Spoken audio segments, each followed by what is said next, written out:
If you want to stay strong and athletic as you age, one of the most important things is strong legs. But that doesn't just mean we should focus on squats and deadlifts because of this thing called the bilateral deficit. Now, the bilateral deficit says that whatever weight you can do for two legs, you should actually be able to do more than 50% of that when working single leg. For instance, if I can deadlift 100 kilo, I should be able to single deadlift more than 50 kilo on both legs. And in particular for most sports, what we want to see is less than a 10% discrepancy between sides. I can tell you now, one of my goals with customers is to keep that discrepancy below 5%. So that would mean if we were training 1 rep maxes and you did 100 kilo on one side, I would expect you to hit at least 95 kilo on the other side. And you can test that with things like a single leg press. But how do we train for this bilateral deficit while we're training at home with not much specialized equipment? Now, we need to distinguish the 3 leg patterns that are available to us when we train. The first is a bilateral stance like squats and deadlifts. The second one is a transitional one, which is split stance, and that's what we typically see when we do split squats. And then we've got true single leg work. And you see it's that split stance that is the transition between a bilateral stance and a single leg stance.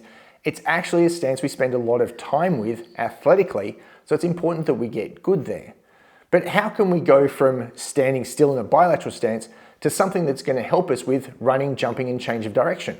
The first step would be that we do split squats.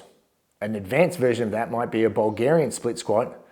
And then finally we would work to something like alternating lunges or walking lunges where we've actually got movement in and out of that stance. The reason this is useful is that when we step in and out of the stance, we have to deal with both acceleration and deceleration forces just like we do when we're doing athletic activities. There is a difference though between whether we lunge forwards or lunge backwards. For those of you with knee problems, you will find that the reverse lunge is way more joint friendly than a forward lunge for the simple reason that the front leg will be in a vertical shin position, and that vertical shin position is quite friendly on knees. Similarly, if you're into a rear foot elevated split squat or Bulgarian squat, if you set up so that your front shin is vertical, you'll find that quite knee friendly. The downside of the Bulgarian squat for us is we're not dealing with any of those acceleration or deceleration forces, whereas the alternating lunges actually allow us to work on this while we're training without having to do a separate drill. But we move in far more directions than just forwards and back.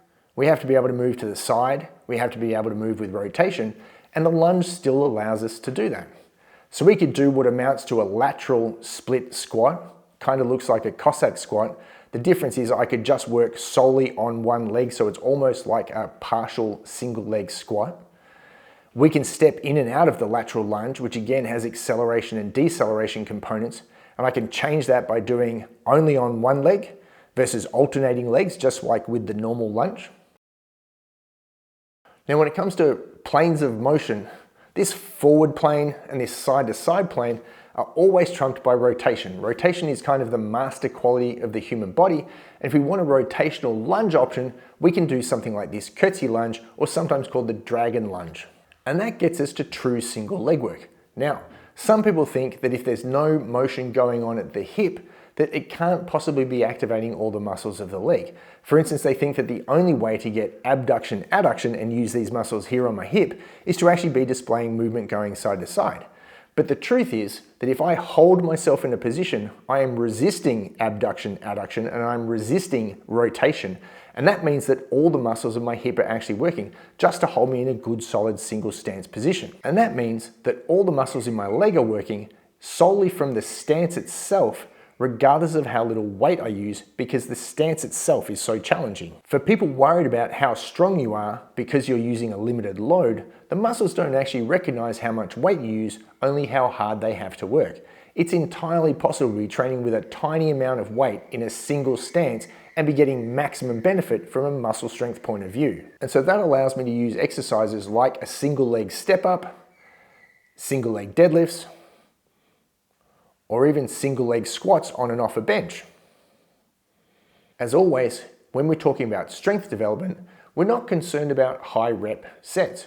We really want to be focusing on sets in the 3 to 6 rep range, and that means we probably want 3 to 5 sets of these exercises.